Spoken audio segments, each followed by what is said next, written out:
الإسلام ديني ومحمدا رسول الله ويقيني. قرآن مجید کے 55 صفاتی نام بتائیں.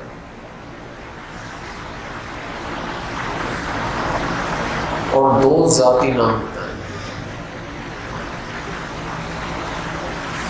قرآن مجید کے 55 صفاتی نام ہیں اور 2 ذاتی نام.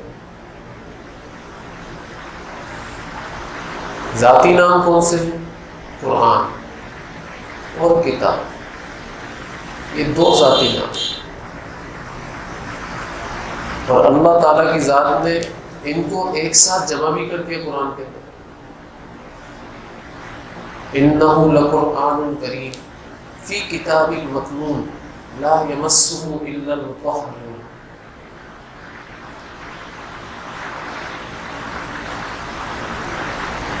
قرآن کس کو کہتے ہیں؟ اس کو سمجھیے. قرآن کا مفہوم ہے بار بار پڑھے جانے والی کتاب. بار بار. اب وہ بغیر دیکھے پڑھی جا رہی ہے یا دیکھ کر پڑھی جا رہی ہے، لیکن قرآن کا مفہوم اور مطلب کیا ہے کہ بار بار دیکھ کر پڑھی جانے والی. تو اللہ تعالیٰ کی ذات 2 ذاتی ناموں کے ساتھ بتانا چاہتے ہیں کہ ہم اس قرآن کی حفاظت 2 طریقوں سے کریں.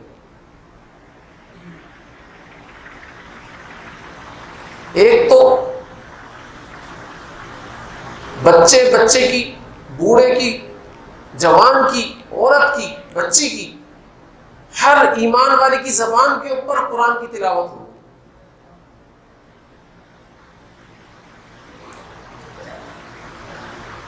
اور اس کے محبت دل کے اندر اتار کر اللہ تعالیٰ اس کی تلاوت کروائیں گے، بار بار کروائیں گے. جو قرآن نہیں پڑھ سکتا نا وہ سنتا ہے، شوق سے سنتا ہے. جس کو قرآن پڑھنا آتا ہے نا وہ بولتا ہے یار مجھے قرآن پڑھنا نہیں آتا لیکن آپ سنا دیں مجھے کچھ. تو وہ شوق سے سن رہا ہو، محبت کے ساتھ سن رہا ہو، اور اس کی وجہ سے اس کو قرآن پڑھنا پڑتا. تو اس ذریعے سے اللہ تعالیٰ حفاظت فرمائیں گے. اور دوسری، کتاب لکھی ہوئی چیز کو، تحریر کردہ چیز کو کہتے ہیں. اس لیے اللہ تعالیٰ کی ذات نے قرآن کا جو ذاتی نام رکھا ہے لا ریب فیہ، یہ وہ کتاب ہے جس کے اندر کوئی شک نہیں. ذالک الکتاب لا ریب فیہ.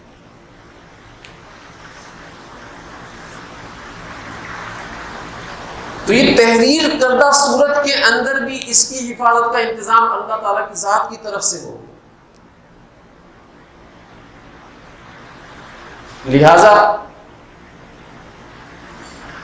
آپ دیکھ لیں کہ جب بھی اس امت کے اندر فتنے آئے اور فتنوں کے اندر قرآن مبارک کو جلایا گیا، نعوذ باللہ من ذالک. جو تاتاری فتنہ آیا تھا، اس تاتاری فتنے کے دور کے اندر ایک ہی دن کے اندر 2 لاکھ مسلمانوں کو ذبح کر دیا. دریاؤں کے اندر پانی نہیں، خون دوڑ رہا تھا، خون بہہ رہا تھا، سرخ اور لال، پانی کا رنگ بھی لال ہو گیا. اور جو لکھی ہوئی قرآن شریف کی کتابیں تھیں دھڑا دھڑ انہوں نے جلائی. لاکھوں کی تعداد کے اندر نسخے جلائے. یہاں تک آتا ہے کہ جلانے کی وجہ سے جو اس کی راکھ تھی وہ دریا کے اندر جب بہائی، اور کتابی صورت میں دریا کے اندر جب ڈالا، بہا دیا، بلکہ بہایا کیا، انہوں نے پھینکا تھا، حرمتی کی تھی. تو آتا ہے کہ وہ ایک پل بن گیا تھا اور اس پل کے اوپر سے ان کی سواریاں جایا کرتی. سوچے کتنی کتابیں دریا کے اندر ڈالی گئی ہوگی جس سے وہ پل بن گیا. کتنے نسخے دریا کے اندر ڈالے گئے ہوں جس کی وجہ سے وہ پل بن گیا. لیکن یہ قرآن اللہ تعالیٰ کی ذات نے اس کا حفاظت کا ذمہ خود لیا ہے.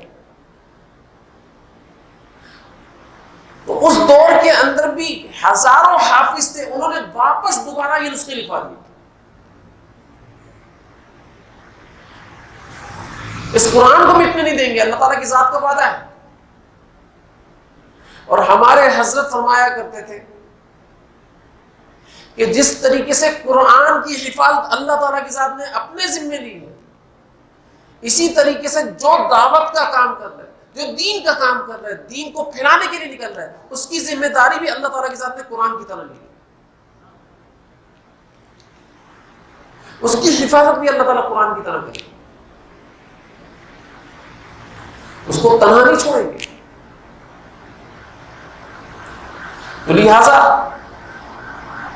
ہزاروں بچوں نے واپس قرآن کے نسخے لکھوا دیے. جیسے ایک اوریجنل کاپی ہوتی ہے نا بھائی، اوریجنل کاپی اوریجنل ہوتی ہے تو اس سے ہی فوٹو کاپیاں بنتی ہیں نا. ایسے ہی جو حافظ قرآن کا دل ہے نا، وہ original copy, soft copy. Computer کے اندر دو ہی چیزیں چلتی ہیں، سافٹ کاپی اور ہارڈ کاپی. تو یہ جو حافظ قرآن کا دل ہوتا ہے نا، یہ سافٹ کاپی ہوتی ہے کہ بھئی یہ اوریجنل ہے. اب کبھی بھی فوٹو کاپیاں معاشرے سے ختم بھی ہوگی تو یہ جو دل ہے نا، اس کے اندر جو اوریجنل ہے، یہ واپس اس کو فوٹو کاپی کے اندر تبدیل کروا دیں گے. مٹنے نہیں دیں گے اللہ تعالیٰ. حضرت فرمایا کرتے تھے کہ جو حافظ قرآن ہوتا ہے بالکل اسی طریقے سے ہوتا ہے جیسے کہ دنیا کے اندر ایک کمپنی کھولی جاتی ہے، گارڈ کمپنی.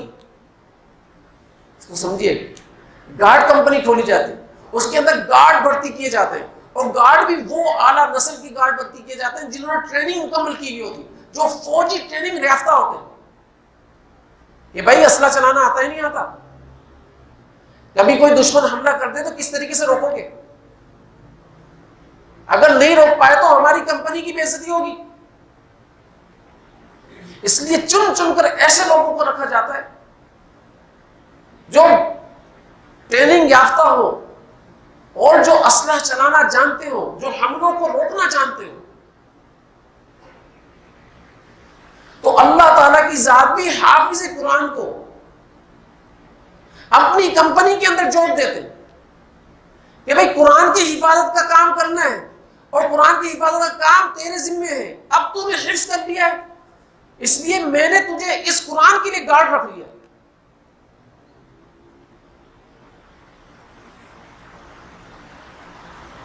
اور حافظ قرآن سے اللہ تعالیٰ پھر اس طریقے کے کام لیتے ہیں. لہذا دوستو، دور صحابہ رضوان اللہ علیہ اجمعین میں اللہ تعالیٰ کی ذات نے اسی طریقے سے صحابہ کرام سے اس قرآن کی حفاظت کا کام کیا. حضرت عائشہ صدیقہ رضی اللہ تعالیٰ عنہ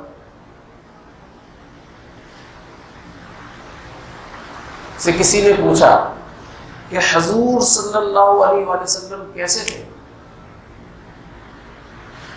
تو حضرت عائشہ صدیقہ رضی اللہ تعالیٰ عنہ فرماتی کان خلقہ القرآن، کہ آپ صلی اللہ علیہ وسلم کے جو اخلاق تھے نا، وہ گویا قرآن تھے، ٹوٹل قرآن تھے. اگر کسی کو قرآن کی مجسم شکل دیکھنا چاہتا ہے کوئی، اور قرآن کی مجسم شکل دیکھنی ہے کسی کو، تو وہ میرے آقا صلی اللہ علیہ وسلم کی ذات کو دیکھ لے.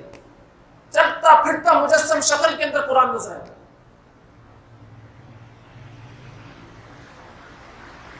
لہذا شیخ الاسلام قاری محمد طیب رحمۃ اللہ علیہ فرمایا کرتے تھے کہ اگر کسی نے قرآن کی عملی تفسیر دیکھنی ہے تو وہ حیات نبی صلی اللہ علیہ وسلم کی ذات کو دیکھے.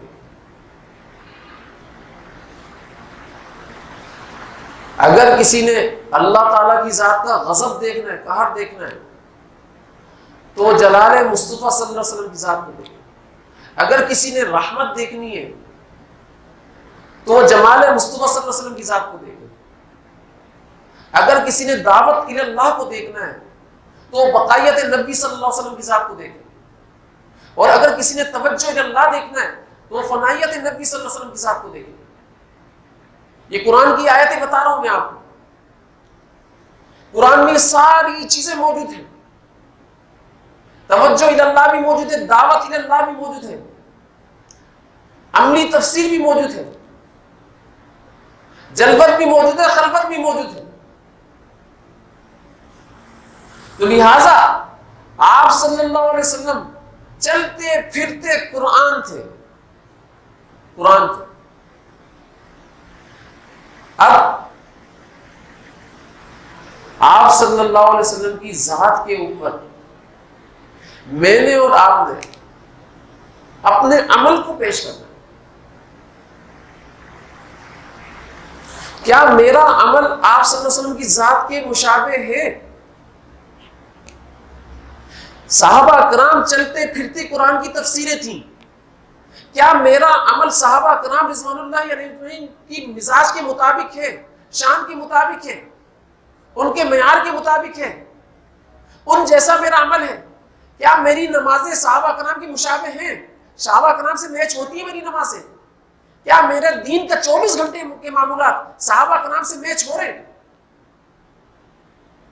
اگر صحابہ کرام سے میچ نہیں ہو رہے, یقین جانیں ہم قرآن کے حلال کو حلال نہیں سمجھ رہے اور قرآن کے حرام کو حرام نہیں سمجھ رہے.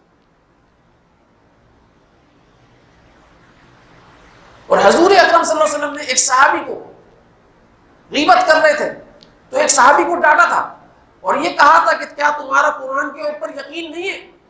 فرمایا یا رسول اللہ بالکل قرآن کے اوپر یقین ہے. فرمایا اگر تمہارا قرآن کے اوپر ایمان ہوتا تو اس کے حرام کو حلال نہیں سمجھتے.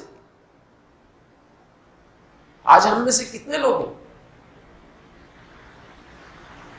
جو صحابہ کرام کے مشابہ ہو کر عمل کر رہے ہیں؟ کتنے لوگ جو حضور صلی اللہ علیہ وسلم کے مشابہ ہو کر عمل کر رہے ہیں؟ کتنے لوگ ہیں؟ زندگی کا کوئی شعبہ اٹھا کر دیکھیں, شادی بیاہ سے لے کر مرنے تک, یہ سارے شعبے اٹھا کر دیکھ لیں. ان سارے شعبوں کے اندر کہاں حضور صلی اللہ علیہ وسلم کی ذات ہے, کہاں صحابہ کرام کی ذات ہے؟ نہ تجارت کے اندر صحابہ کرام موجود ہے, نہ ان کا طریقہ موجود ہے. نہ معاشرت کے اندر صحابہ کرام موجود ہے, نہ ان کا طریقہ موجود ہے. نہ گھر بار کے اندر صحابہ کرام موجود ہے, نہ ان کا طریقہ موجود ہے. نہ شادی بیاہ کے اندر, ان کی تقریبات کے اندر صحابہ کرام کا طریقہ موجود ہے, نہ صحابہ کرام موجود ہے. کہاں ہے کہاں صحابہ کرام؟ دعا مانگنے کے اندر بھی صحابہ کرام نہیں ہوتے, نماز پڑھنے کے اندر صحابہ کرام نہیں ہوتے, کلمہ پڑھنے کے اندر صحابہ کرام کا طریقہ نہیں ہوتا. تراویح پڑھنے کے اندر, جو تراویح ہم لوگ کر رہے ہیں, کیا تراویح پڑھنے میں صحابہ کرام کا طریقہ موجود ہے؟ یہ جو ختم قرآن کی محفل ہو رہی ہے, کیا یہ صحابہ کرام کا طریقہ ہے؟ اس زندگی کے ہر شعبے کے اندر صحابہ کرام کا طریقہ دیکھنا ہے, کیونکہ صحابہ کرام قرآن کی تفسیریں تھیں. اگر صحابہ کرام کا طریقہ نہیں ہے, میں اور آپ کیوں کر رہے ہیں؟ کس لیے کر رہے ہیں؟ ان کی نمازیں کیسی ہوا کرتی تھی؟ آتا ہے حدیث کے اندر, میں اور آپ تو نماز کے اندر دھیان لگاتے ہیں نا, دھیان کرنا پڑتا ہے, توجہ دینا پڑتی ہے. ارے دھیان والی چیز کے اندر دھیان کیوں لگا رہے ہو بھائی؟ یہ تو بنی اللہ تعالیٰ کی دھیان کے لیے تھی.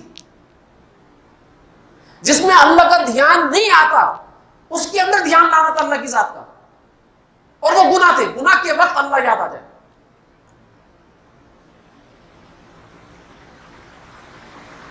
بھائی کوئی بریانی کھا رہا ہو, اس میں بوٹی کا دھیان آئے گا آپ کو؟ بریانی کے اندر بوٹی جز ہے نا بریانی کا, تو آٹومیٹکلی جب کوئی بریانی کی بات کرے گا تو آپ کے ذہن کے اندر خاکہ تصور کیا بنے گا؟ بھائی بوٹیوں والی ہوگی, زبردست بوٹیاں ہوگی.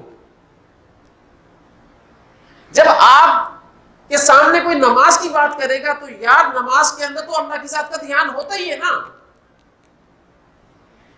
اس میں لانے کی بات کہاں سے آ گئی؟ ہم یہ کیوں بولیں کہ بھائی دھیان کے ساتھ نماز پڑھنا ہے؟ او بھائی نماز تو آئی اس لیے کہ اللہ کا دھیان اس میں ہو. اگر کسی کی نماز کے اندر اللہ کا دھیان نہیں ہے، اس کی نماز نہیں ہے. میں آپ کو بتا رہا ہوں، اس کی نماز نہیں ہے. اللہ کی دھیان کے بغیر وہ نماز پڑھ رہا ہے، وہ نماز نہیں پڑھ رہا. یہی نماز اس کے اوپر میلے کپڑوں میں لپٹ کر مار دی جائے گی اس کے منہ کے اوپر. قبول نہیں ہے اللہ کی بارگاہ کے اندر ایسی نماز. یہ قبول وہی نماز ہے جس نماز کے اندر اللہ کا دھیان نصیب ہو.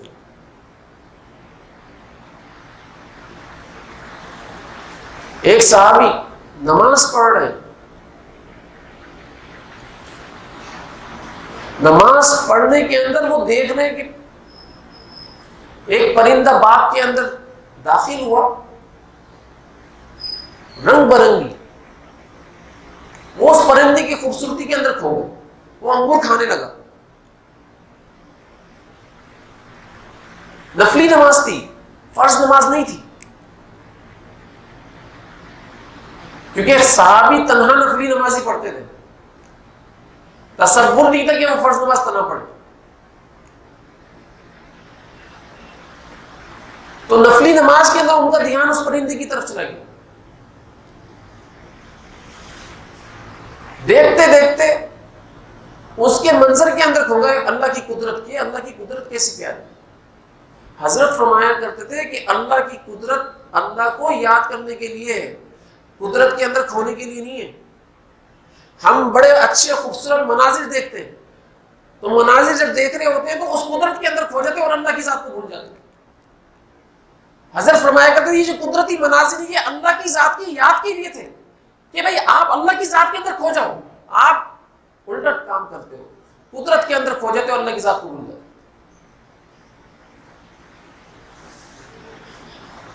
وہ فوراً سلام پھیرا، کیونکہ ان کو پتہ نہیں چلا کہ میری تیسری رکعت ہے، دوسری رکعت ہے، چوتھی رکعت ہے. بھول گئے.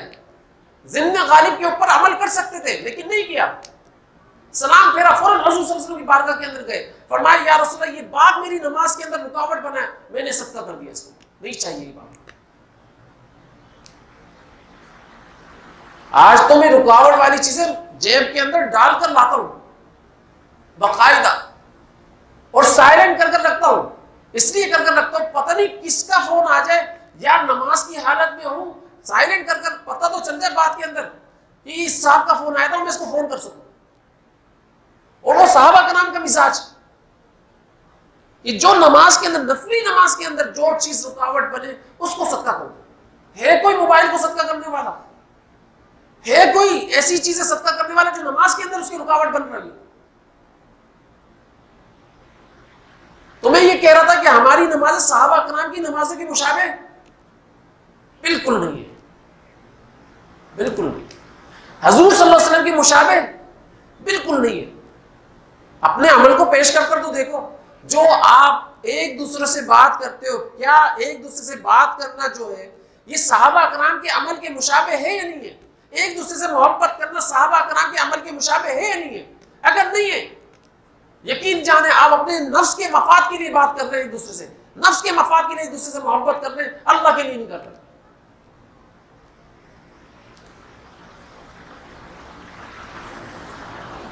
ہمارے حضرت فرمایا کرتے تھے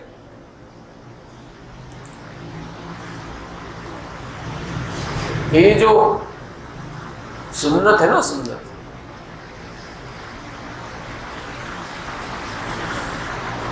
اس وقت تک کامل ایمان والا بندہ نہیں ہو سکتا، مسلمان نہیں ہو سکتا جب تک دنیا کے سارے رواجوں کے مقابلے، دنیا کے سارے طریقوں کے مقابلے میں اس کو سنت محروم نہ ہو.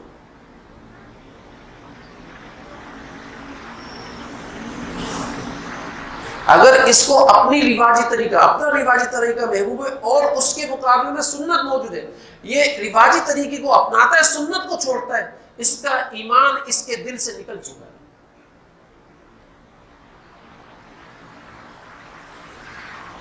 فرمایا کرتے تھے حضرت کہ اگر کوئی گاڑی میں بیٹھنے کے مقابلے میں اونٹ پر سواری کرنے کے اوپر فخر محسوس نہیں کرتا تو سمجھ لو اس کے دل سے ایمان نکل گیا، کیونکہ اونٹ پر بیٹھنا مسنون سواری ہے اور گاڑی پر بیٹھنا مسنون سواری نہیں ہے۔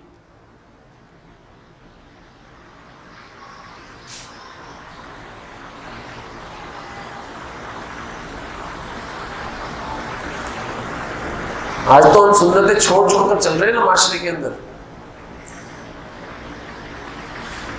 ہر طریقے کے اندر، ہر شعبے کے اندر ہم نے حضور صلی اللہ علیہ وسلم کی ذات کو ناراض کیا۔ حضور صلی اللہ علیہ وسلم کے قلب اطہر کے اندر خنجر گھونپا ہوا ہے اور ہم خود گھونپ رہے ہیں۔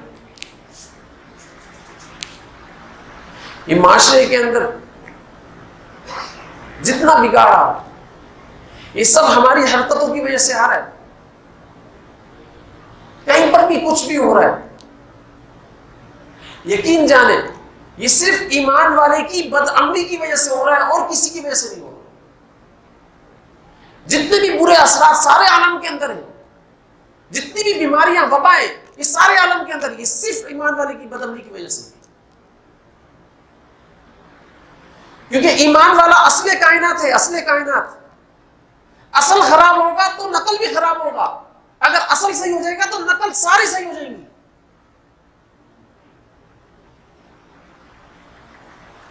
ایمان والا جو اصل ہے نا یہ خراب ہے، اس لیے ایمان والا اپنی اصل جو ہے نا اس کو صحیح کر لے، اپنے آپ کو صحیح کر لے، یقین جانے معاشرے کے اندر یہ بیماریاں، وبائیں، یہ ساری چیزیں ختم ہو جائیں گی۔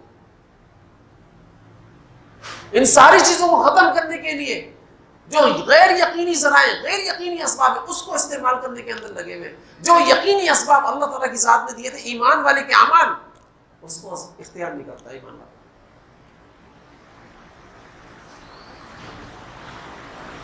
اس کو اختیار کر نہیں چلے۔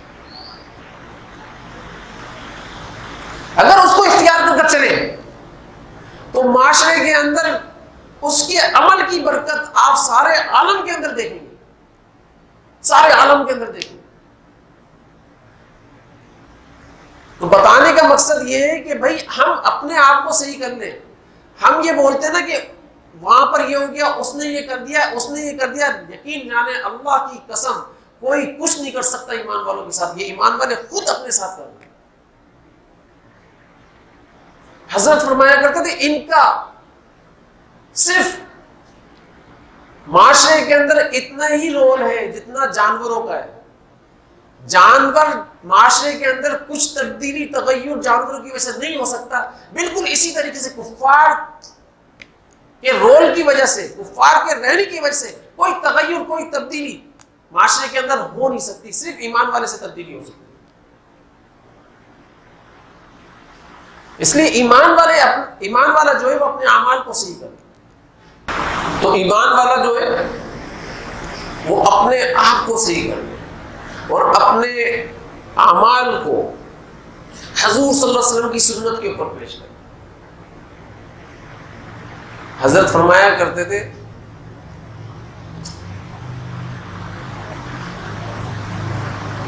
حضرت شاہ عبد العزیز محدث دہلوی رحمۃ اللہ علیہ، یہ شرح مشکات کے اندر کہ اگر سارے عالم کے اولیاء اللہ مل جائیں اور سارے عالم کے مخلصین مل جائیں اور وہ مخلصین مدرسے بنائیں، خانقاہیں بنوائیں، مسجد بنوائیں، یہ سارے خیر کے کام کر رہے ہو، لیکن ان سارے خیر کے کاموں کے اندر وہ انوارات نہیں ہیں جو انوارات حضور صلی اللہ علیہ وسلم کی استنجے کی لائن کی سنت کے اندر۔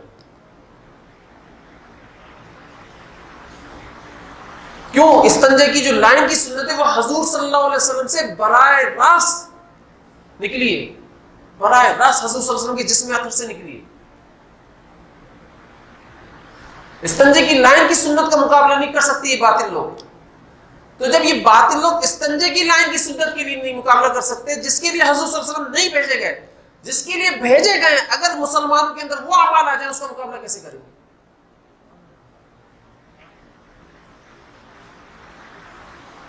لہذا اپنے ہر عمل کو قرآن پر اور احادیث کے اوپر پیش کروں. میں ٹائم زیادہ نہیں لوں گا, مجھے ایسا لگ رہا ہے کہ ٹائم زیادہ لے رہا ہوں, ٹھیک ہے نا, اس لیے بیان کو تھوڑا مختصر کر کے, یہ جو قرآن ہم لوگ پڑھ رہے ہیں اس قرآن کو بھی صحابہ کرام کے اوپر پیش کریں, تلاوت کو بھی صحابہ کرام کے اوپر پیش کریں, مخارج اور جو حروف کی ادائیگی ہے اس کو صحابہ کرام کے اوپر پیش کریں. اگر مخارج اور حروف کی ادائیگی کے بغیر قرآن کو پڑھا جاتا ہے, یقین جانے گناہ کبیرہ ہے. قاف کو تا کی جگہ پڑھا جاتا ہے, ٹھیک ہے نا, قاف کو کاف کی جگہ پڑھا جاتا ہے. بات کو سمجھیے گا, اگر حروف کو چینج کیا جاتا ہے تو یہ گناہ کبیرہ ہے. اگر کوئی بندہ نماز پڑھ رہا ہے اور اس کو مخارج نہیں آتے تو مخارج سیکھے, کیونکہ وہ نماز کے اندر بھی گناہ کبیرہ کرتا ہے. قرآن پڑھنا نہیں آتا, قرآن پڑھنا سیکھے. اگر قرآن پڑھے بغیر, وہ کوشش کیے بغیر وہ نماز پڑھ رہا ہے, یقین جانے وہ اس نماز کے اندر بھی گناہ کبیرہ کرتا ہے.